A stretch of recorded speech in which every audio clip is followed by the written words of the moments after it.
Hello everyone and welcome back to Let's Play Persona 4 Arena Ultimax.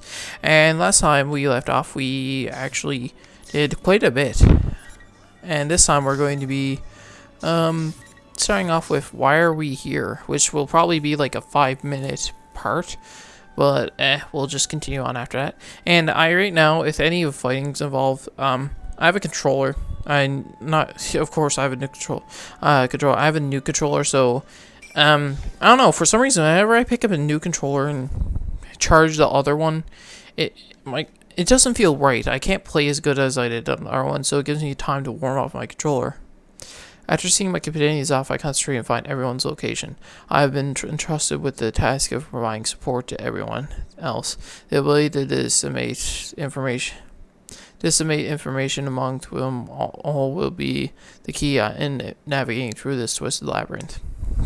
Since I cannot fight directly, I need to help everyone as much as I can with my own abilities. Are you all okay? I don't sense any enemies nearby, so please concentrate on regaining your strength. Right. Ow. Are you okay, Fukasan? You were only rescued a little while ago. Is it okay for you to use your persona so soon? Thank you. I'm all right. I'm sorry we dragged you. You're funny. Chie-san is concerned about me, though I'm sure that she has been badly injured herself. No, we just screwed up. We're really thankful you guys came. In any case, let's recover as quickly as possible so we can go after Labras and the others. Yeah, I agree. It's not just Chie-san. When the Persona users of Inaba found out that I was being held captive, they all put themselves in danger to find me. It makes me truly happy to be able to fight alongside these people. Without warning, one of the caskets in the room opens with a creak and a tall man steps out of it. Blue clothes, silver hair, golden eyes. Who in the world is he? I can sense his power, but I feel no hostility from him. He doesn't seem like seem to be a shadow. Ah! The ghost! Ah! Why are you screaming? We're the ones you freaked out! Oh, I apologize. I was caught in the moment. Those clothes. They're very similar to the dresses Margaret and Elizabeth wear. Ah, so you are acquainted with my sisters. I am their younger brother, Theodore. Elizabeth? That really strong girl with the book? What's her family We doing don't here? know. Well, my sister has given me a task, so I've come to the world outside. But along the way, I sensed the presence of Elizabeth nearby. And that's how you came out of this coffin? What kind of horror flick did we walk into? Elizabeth is close by? She's tremendously powerful, but I don't sense her at all. Oh, she is most likely hiding her presence, so as to not hinder your journey. But I am certain that she will be watching over a battle around here. As evidence of this, please look here. There are potato chip crumbs in the bottom of this coffin, and in her favorite flavor at that. Uh-huh. Well, if anyone was gonna eat potato chips in a coffin, These guys are putting kind of a damper on the urgency of this situation. I like the local variety with the beef flavor. Oh, I can't get enough. Of course. Can we stop talking about potato chips? Theodore, right? We haven't run into Elizabeth. Yes, it seems I was just a tad too late. It's all right. There was merely a little something I wished to ask her. What's that?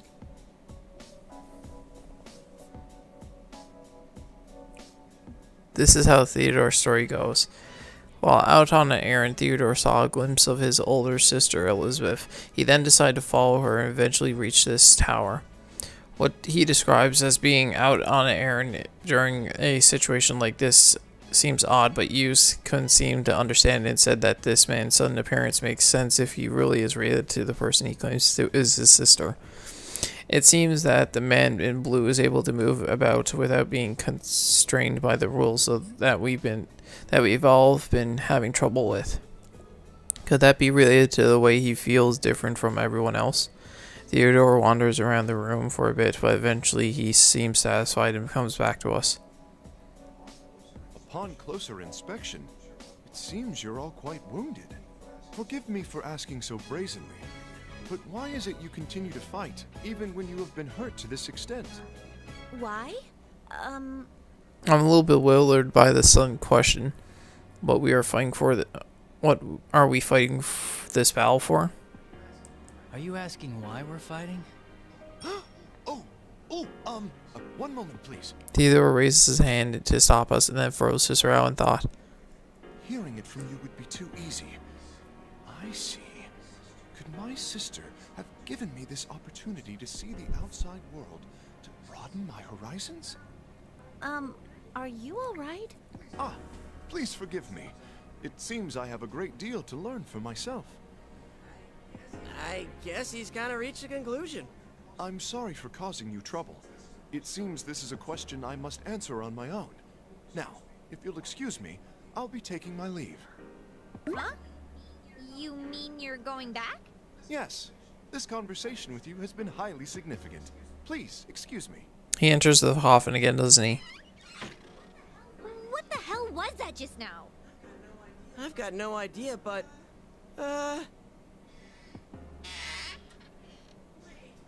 Wait, what now? I'd almost forgotten.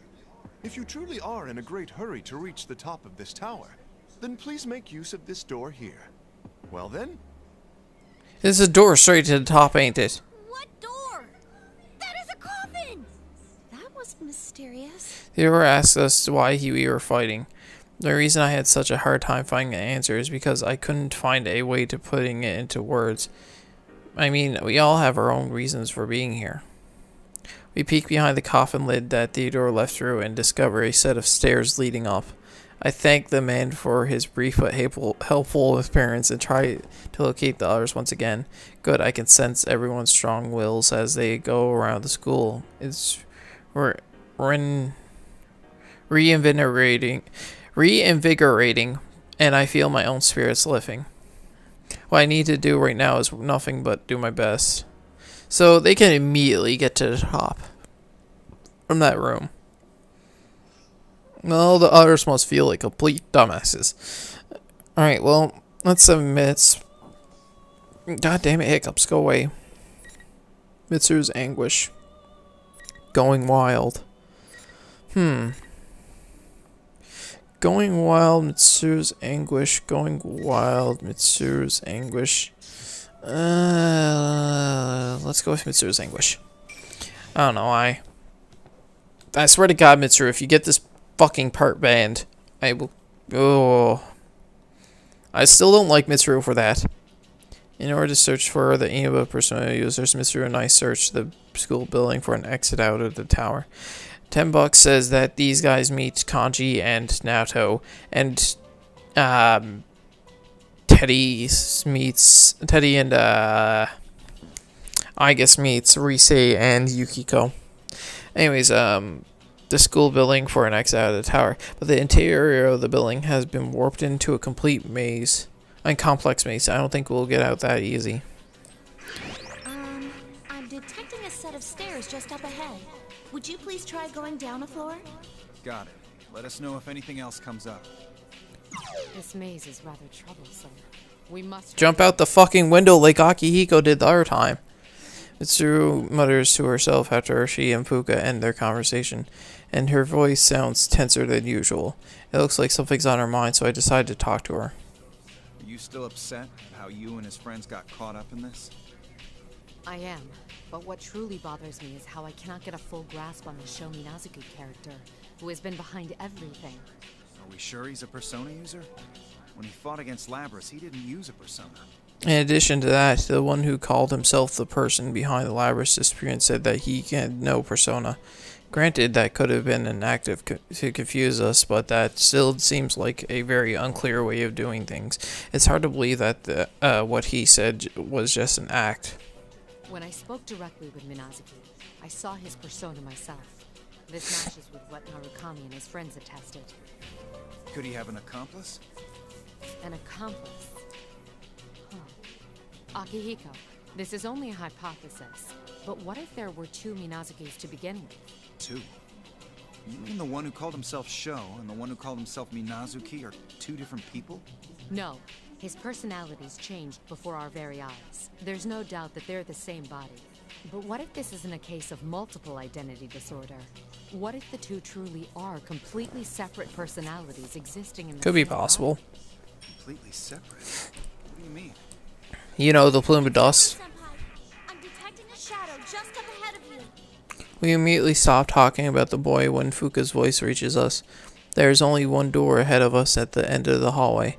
I don't see a way around whatever is in our path. It'd be too much trouble to try to head back. Let's break through here, Mitsuru. It seems there's no other way.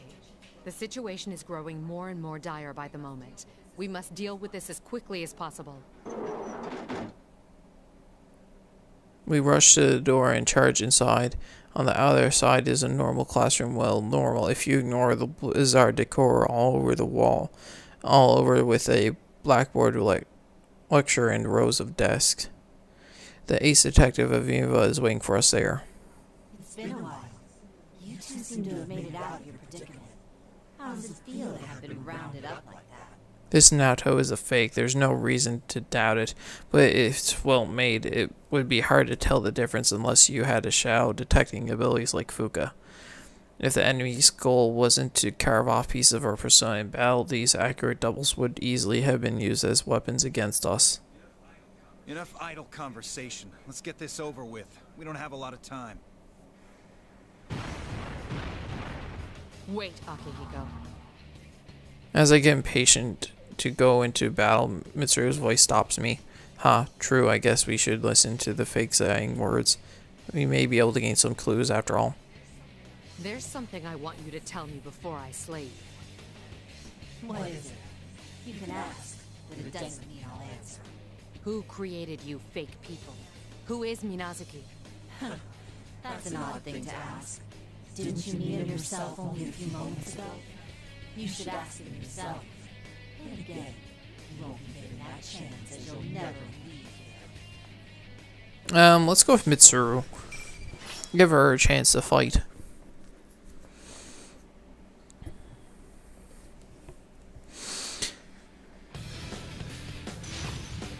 She doesn't have a weight, apparently.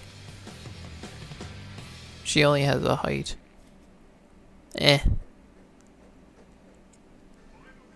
Finally.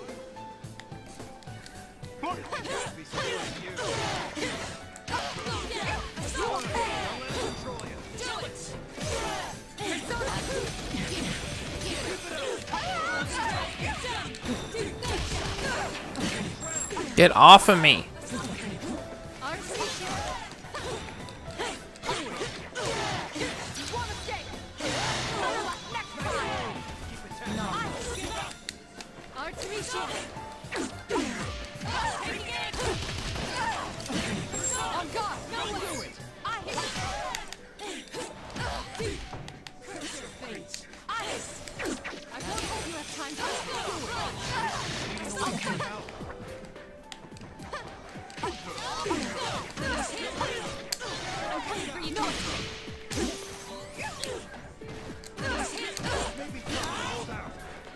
Oh my god. Just let me do it.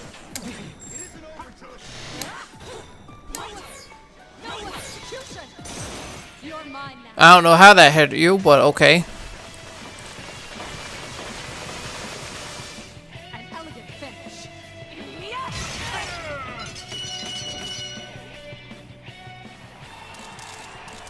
Done. That was easy enough.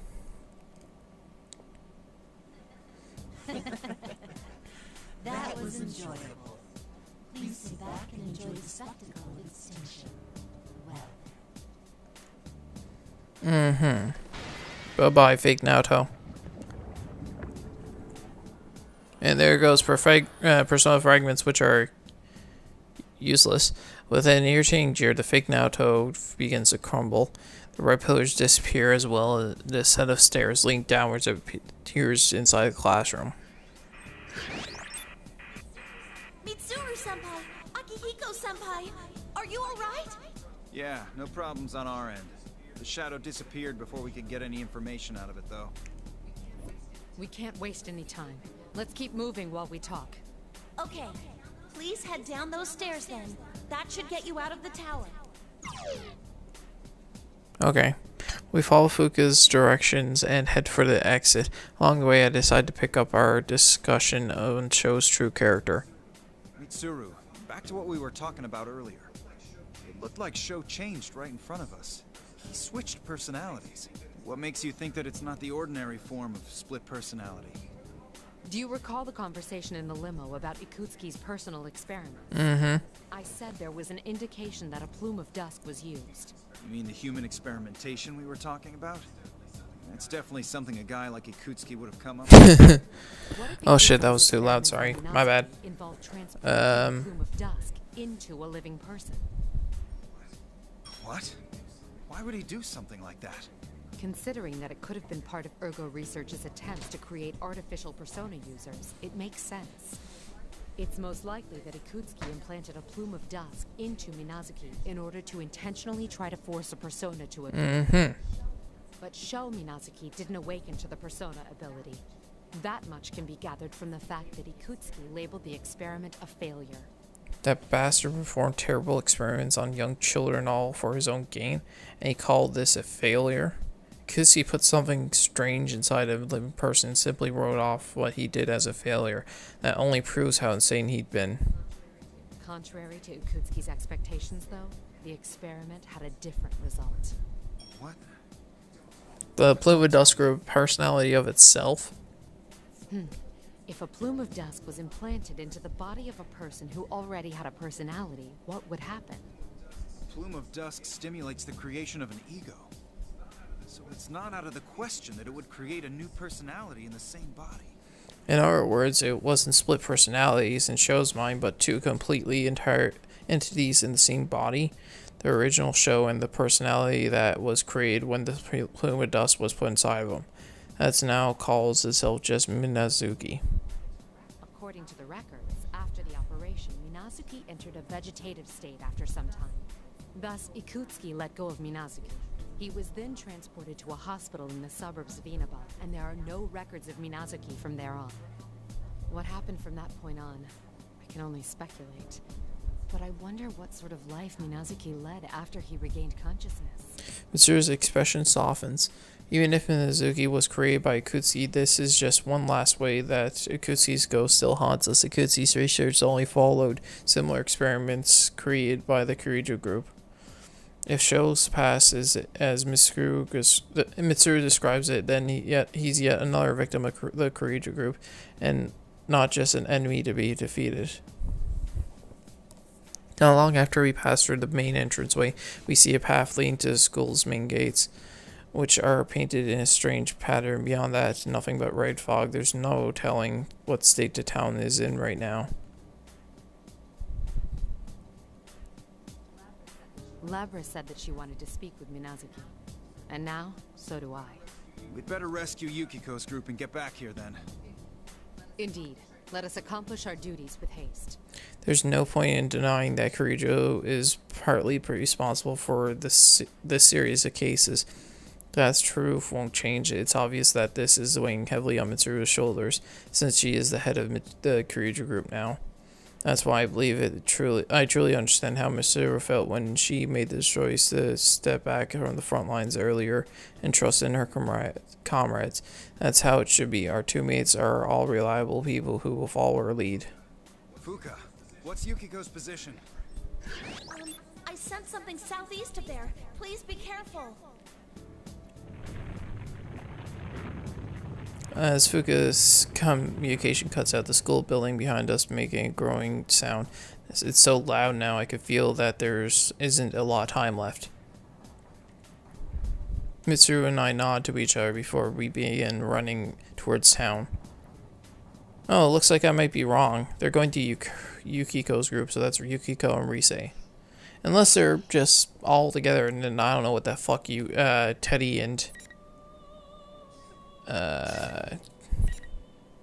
unless they all meet up with them. Anyways, this has been it for this part, so please subscribe, comment, and like below. And next part, we'll be going wild with Aegis and Teddy. This has been the First Fox sign off, and I'll see you guys next time. Later.